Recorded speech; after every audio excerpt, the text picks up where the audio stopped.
สบายดีอันนี้มันมาอยู่บึงทัดหลวงเด้อนี่เด้ออันนี้อาจจะเป็นเพิ่นสิเฮ็ดคอนเสิร์ตได้นี่นะมื้อนี้มีงานคอนเสิร์ตบึงทัดหลวง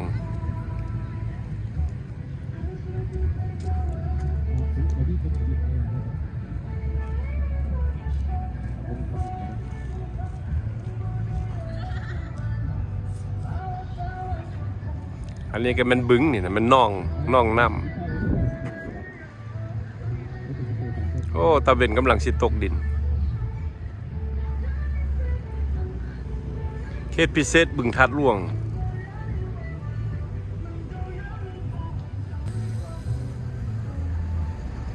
ถ่ายรอบๆมาเบิ่งอันนี้มันพ้นทางที่เป็นวงมนที่อ้อมบึงทัดหลวงนี่แหละ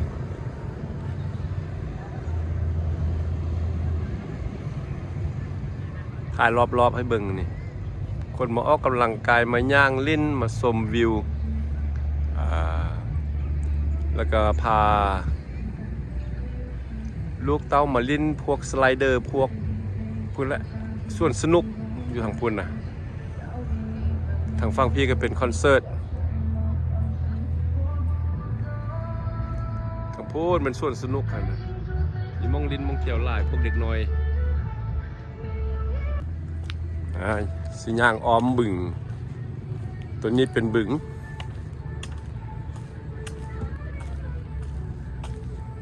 ตะเวนกำลังชิตกดินแล้วตอนนี้วิวตัวนี้งามลายวิวตัวนี้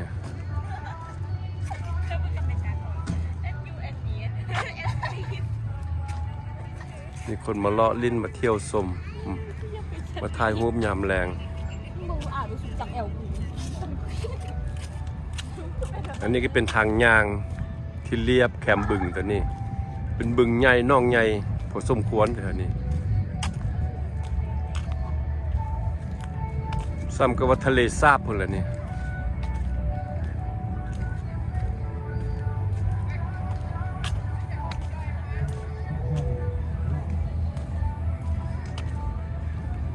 ทางพูนก็เป็นห้านอาหารทางพูนทางพูนจะมีห้านเหล้าห้านเบียร์ลายก่อนทางฝั่งพูนขายเหล้าขายเบียร์ย่างมาเนี่ยก็เป็นทางล่างเวทีคอนเสิร์ตเพิ่นจะแสดงคอนเสิร์ตอันนี้มันทางล่างเนี่ย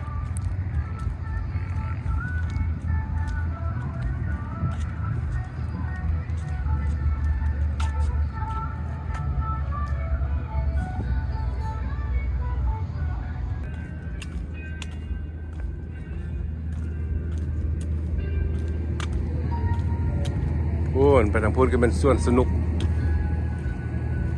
มองวอเตอร์สไลด์ยาวๆใหญ่ๆคนนั้นนั่นนะ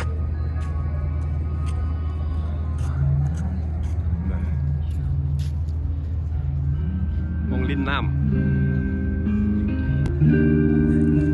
อ้อมมาทางนี้บ้างโอ้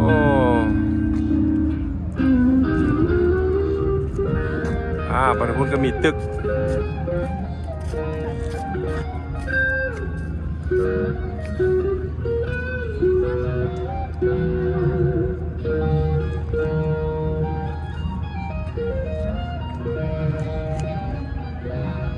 นี่ก็ทางล่างเวที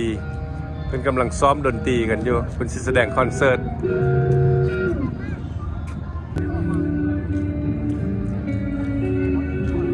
นี่ก็เป็นทางย่างที่อ้อมบึงนี่อ้อมทะเลสาบแต่เพิ่นบ่ฮ้องทะเลสาบเนาะแต่เป็นห้องบึงทัดหลวง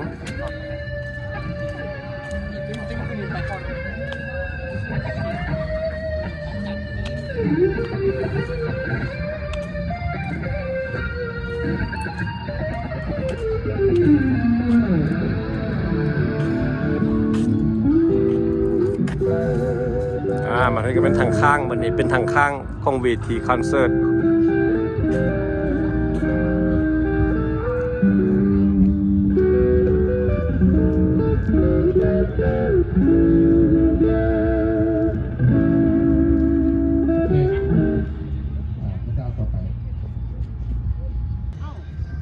นี่ขึ้นมาทางย่างเพื่อนเราเพื่อน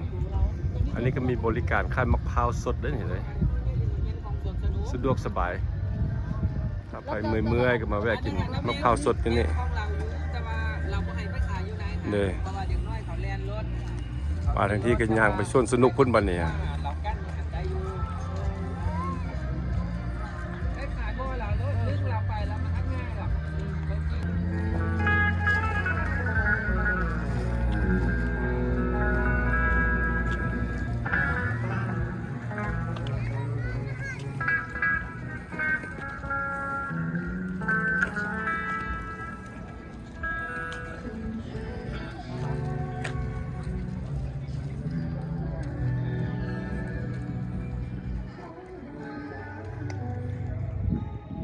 ตะเวนกำลังจะตกดินแดงๆอยู่คนมันตะเวน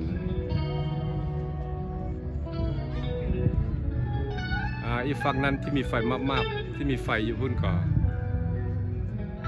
เป็นห้านอาหาร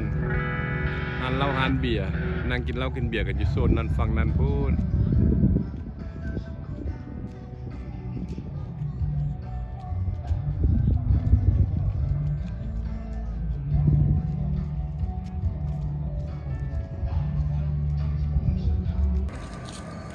ทางส่วนสนุกเนี่ยก็มีขี่รถซิ่งคือกันนี่